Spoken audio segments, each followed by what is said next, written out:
Bienvenue. Aujourd'hui, on se lance dans une exploration un peu particulière du français. Oui, on va regarder de plus près ces expressions très imagées qu'on utilise tout le temps. Exactement. Celles qui viennent de la nourriture. On s'appuie sur une transcription d'Easy French, l'épisode 19, je crois. Et attention, on ne parle pas de recettes de cuisine là. Non, non, pas du tout. Plutôt de comment on utilise des mots comme beurre, salade, gâteau, pour parler d'argent, de sentiments ou même de vérité. C'est ça. L'idée, c'est de décortiquer un peu ces tournures pour mieux comprendre et peut-être enrichir son propre vocabulaire. C'est fou comme la nourriture imprègne notre langage, en fait. Ah oui. Mais avant d'entrer dans le vif du sujet, un petit rappel peut-être sur ce qu'est une expression idiomatique. Oui, bonne idée. Mais en gros, c'est une phrase où le sens final, il n'est pas juste la somme des mots. C'est ça, on ne peut pas traduire mot à mot. Non. Si on prend mettre du beurre dans les épinards, si on ne connaît pas l'expression, impossible de deviner ce que ça veut dire juste avec beurre et épinards. C'est clair. Et d'ailleurs, cette abondance d'expressions culinaires, ce n'est pas un hasard, hein. Ah non, Ben non, ça montre bien l'importance culturelle de la nourriture, de la table en France.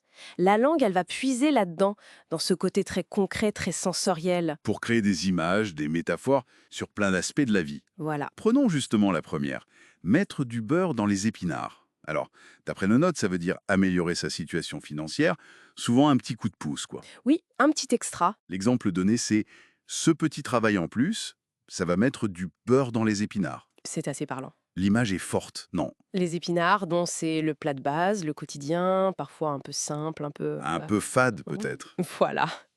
Et le beurre, eh ben, c'est l'amélioration. Le petit plus qui rend les choses meilleures, plus agréables. Le petit luxe concret. Exactement. Ça ajoute quelque chose de tangible, ça enrichit le plat, le quotidien.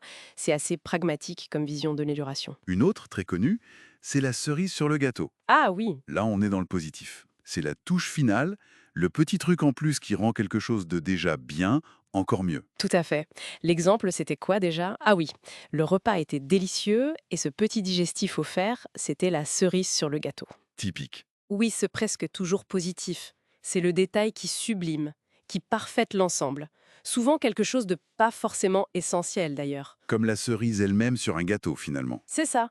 Mais ça apporte ce petit plaisir en plus, ce sentiment que c'est abouti, réussi. On change complètement de registre avec raconter des salades. Mhm. Le sens est assez clair, hein, mentir, inventer des histoires. On dirait arrête de raconter des salades, je sais bien que c'est pas vrai. Oui, c'est courant. Mais l'image, pourquoi des salades? C'est curieux. Qu'est-ce que ça évoque la salade dans ce contexte? C'est une bonne question. Peut-être l'idée du mélange. Comme une salade composée, on met plein d'ingrédients différents. Ah, pas d'être. On mélange des faits, des demi-vérités, des inventions. Voilà, pour créer une histoire qui nous arrange, un récit pas tout à fait honnête. C'est une hypothèse sur l'origine. Intéressant. Et dans la même veine de la déformation, il y a en faire tout un plat. Oui, Ça, c'est quand on exagère l'importance d'un problème, d'une situation. tout à fait.